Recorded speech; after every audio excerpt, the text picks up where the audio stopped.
Hello ladies and gentlemen, Sigvalogrim here and welcome to yet another build guide. Today we will do a build guide for Heartbreaker Harley Quinn. And we will do a build for level 60 gears and level 70 gears. And after this, after the build guides, I also have a section where I tell you what a build you should upgrade on her. And at the same time, I have lastly a section where I talk about all the themes and all the specific places where you will use those specific themes for her. And at the same time, what artifacts you should use on her. So yeah, definitely stick around for that. In making this build guide, I tried to get as much information as possible because I would not want to mislead you guys. And I have also consulted the build bots on T-Rex and Destiny. Those are two in Just2 Mobile Discord server that I will link down below as credits, so definitely go ahead and check them out.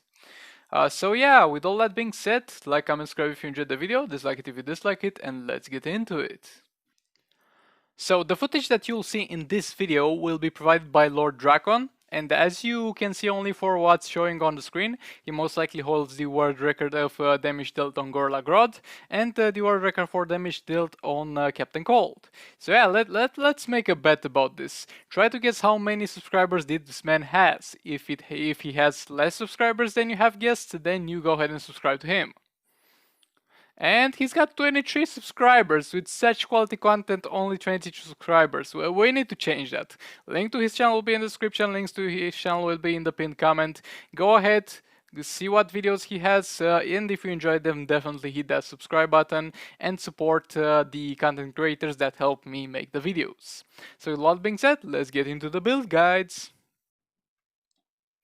We are going to start with the level 60 gears build, and for this one you can definitely go for the level 60 gears build because it seems that both the level 60 gears for the character build and the level 70 gears build for this character are going to be exactly the same, so there's no debate over here which build you should go for. There's only of the debate of when you should upgrade to level 70 gears, but that's a thing for another video.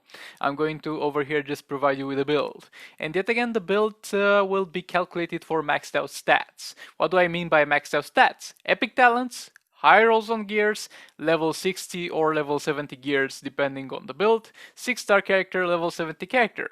And hold on, it's okay if you do not have those things because this build guide is meant to show you like the perfect state of the character. It will show you the ideal spot where you can take your character.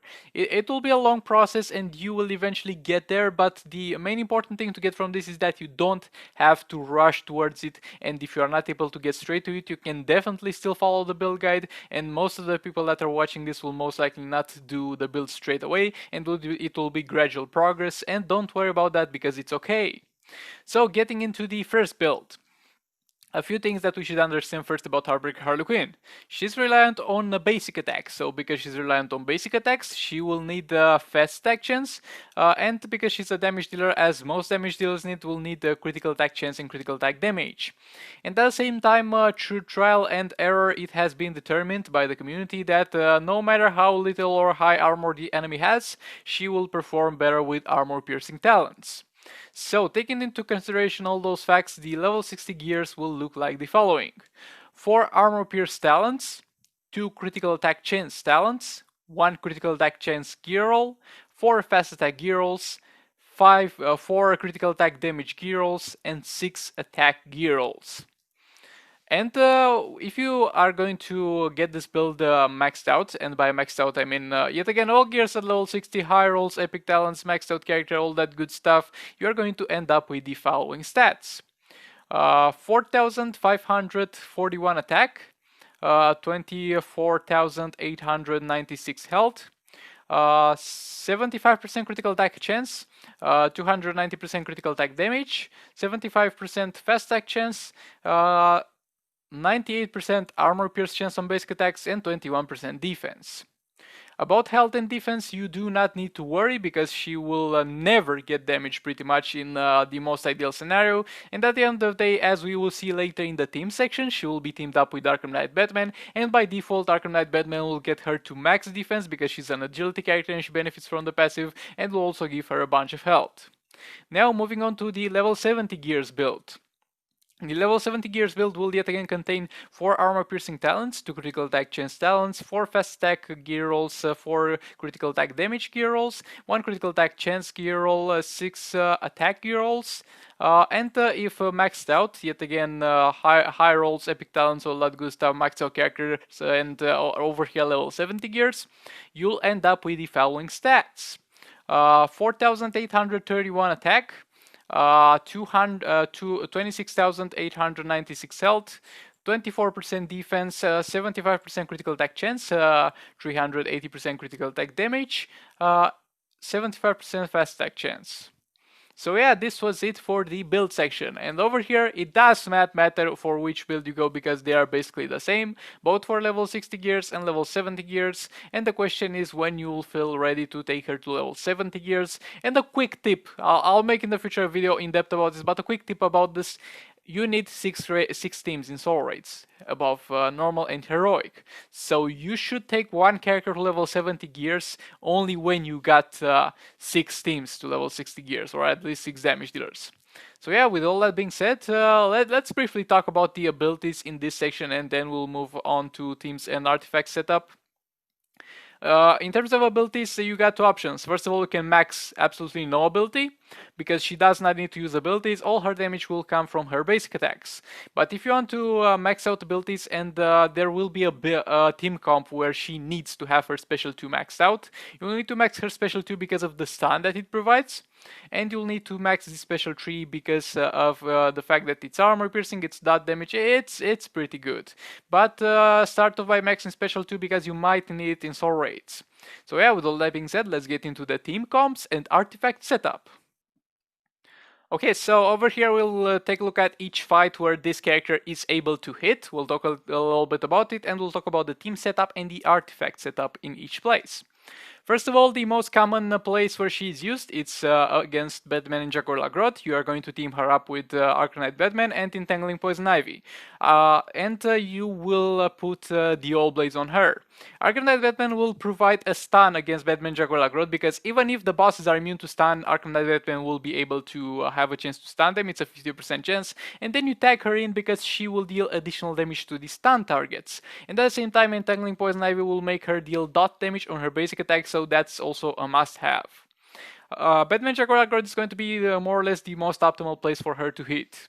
Another option will be Dr. Fate. It works pretty much exactly the same as Batman Jaguar Lagrot, but he's a little bit more unpredictable, and over here Silver Banshee is going to do very well, so you don't really need to use her here, but this is also an option. Phase 1 is also an option to use her on, but you don't really need to do this because Last Life the Joker will be better at Phase 1 than her. And Phase 3 is a very interesting one.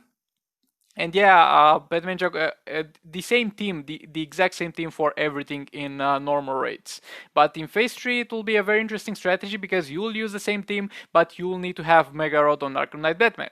Mega Rod will be able to like deny the power drain and power steal from the opponent. So by standing in the left side of the map with the Mega Rod equipped, you'll power drain Brainiac and gain power.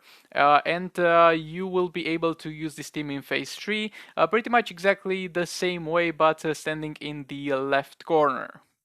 So this is going to be it for the normal rates. Everywhere you'll use the All Blades on her. And now in terms of soul rates, first of all, in terms of artifacts, the 2 best options will be the All Blades and the Firebox. You should pick the Firebox over the All Blades if you got the Firebox at level 6 or 7. If not, the All Blades will still provide you with a better damage output. And in terms of teams, there are 2, and yeah, in terms of artifacts, if you don't have Firebox, you can use any other of the new artifacts that's above level 7 or 8. Not really all the artifacts, like the ones with high damage, like Heart of Darkness or Entropy, or the Firebox. Those are going to perform far better than the All Blades after a certain level. In terms of teams, for soul rates, you'll have 2 options. First of all, against bosses that can't be stunned, you'll use Arkham Knight Batman and Entangling Poison Ivy, because Arkham Knight Batman has a chance to stun targets that can't be stunned. And against bosses that can be stunned, you can still use the exact same team with Arkham Knight Batman, Entangling Poison Ivy, and her, or you can swap into using Entangling Poison Ivy Dr. Fate and using her in the fight, like not tagging her in and out, not using the All Blades, and using her special 2 to stun instead of Arkham Knight Batman. If you're going to use all the All Blades, then just stick with the Arkham Knight Batman for those one too. So yeah, this was it for pretty much everything I could cover about this build. Thank you very much for watching, like and subscribe to support the video, dislike it if you dislike it, and I'll see you in the next one.